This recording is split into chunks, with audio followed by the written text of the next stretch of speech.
Good afternoon, ladies and gentlemen, and welcome to my take. Well, the Buffalo Bills are now 5-2, but it wasn't pretty. 5-2, and you're still going to have a lot of fans complaining. I'm not going to get into last week's conversation too much. What I do want to talk about is some of the positives. Some of the positives, first of all, are mostly defense. The defense really stepped up to play today. They really came to play. They were there.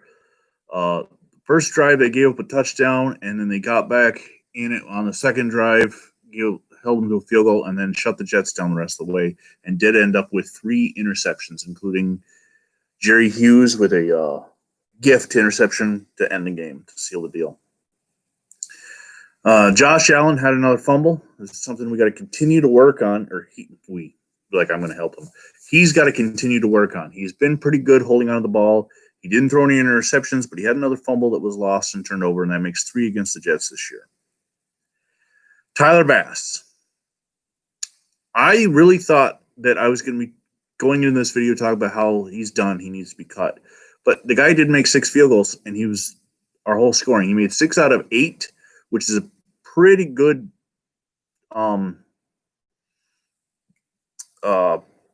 percentage. But yet those 2 misses could have been costly. They could have been huge. So he needs to make, because it's not like he missed, they were 50 plus. There was one from 40 something and one from 30 something, I think, that he missed. But those field goals were huge. The Bills offense is struggling. They were moving the ball fairly well. Cole Beasley had a great day. Tyler Kroft, who, boy, talk about luck. How about the birth of his daughter being the luckiest thing to happen to him and the Bills, that she happened to be born on the same day that the tight ends came down with the coronavirus, and all of them, the 2 actives and the 2 practice squads, 4 tight ends had to be put on the COVID list and could not play. But Tyler Kroft, being there to see the birth of his child, his daughter, huge. And then he came out and he had a really decent game. And he could have had a touchdown. He had a big catch in the third quarter. Or no, actually, I think it was early in the fourth. But he was stumbling the entire time. And it was like a 38-yard play. I think it was big. It was huge. Let's see who the Bills have next. Because I know last week I got into what's ahead and what's coming. And obviously there's a couple of games, the Steelers and the Seahawks, that are not gimmies. They're going to be hard. There are other games like the 49ers, depends on who you get. Now, New England Patriots at 1 o'clock at Bills Stadium. This one is an enormous game. They're 2-3 right now. The Patriots are. They play. Who do they play? They play tonight. No, they were to play tonight, but it got moved, didn't it? They are playing. Oh, that's not them. They are playing the 49ers. Yeah, that was supposed to be. No. They're playing the 49ers. So, again, if the Patriots lose this, they could be 2-4. Where is it? The game is in Gillette Stadium. I'm expecting them to get the win. I think Cam Newton plays a big game, and I see them being 3-3 instead of 2-4. But we'll see. The Bills have not yet had a bye. After the Patriots game, I think they get it the following week. No, actually, the Bills, the next 3 weeks are tough. New England, Seattle, Arizona. So we go back into a tough schedule.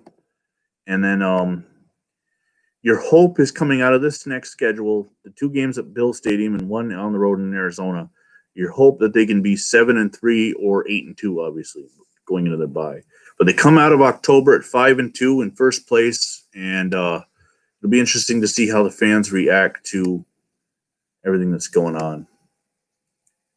So anyway, Josh Allen, work on holding on to the ball. The offense needs to score some touchdowns. You're not going to beat New England kicking only field goals. I mean, that's pretty much a given. I'm watching Tennessee line up the time. What do they call? No good.